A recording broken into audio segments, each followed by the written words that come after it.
রাজাকার রাজাকার খেলার দিন শেষ। লাফালাফি বেশি করবা না। 12 কোটিতে গাছের গোড়া আসতে নাড়া দেবে, মামু বাড়ি দিল্লি গিয়া পড়বা। বাংলাদেশ থেকে পালিয়ে যাওয়া সাবেক প্রধানমন্ত্রী শেখ হাসিনাকে সাময়িকভাবে থাকার অনুমোদন দিয়েছে নয়াদিল্লি। দেখেন, কালের বিবর্তনে, সময়ের আবর্তনে একই পরিক্রমা। আমাদেরকেও ট্যাগিং করে, আমাদেরকে মৌলবাদী বলে, ব্যাকডেটেড বলে, রাজাকার বলে, জঙ্গি বলে, যুদ্ধাপরাধী বলে।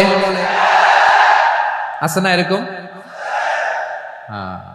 ওয়াসবির আলা মা ইয়াকুলুন, নিজের সাথে মিলায় নেন, যা বলে ধৈর্য ধারণ করো। ওয়াহজুরহুম হাজরান জামিলা, জাস্ট ইগনোর দেম, ভালোভাবে ইগনোর করেন, খালাস, সালাম দিয়ে কেটে পড়েন।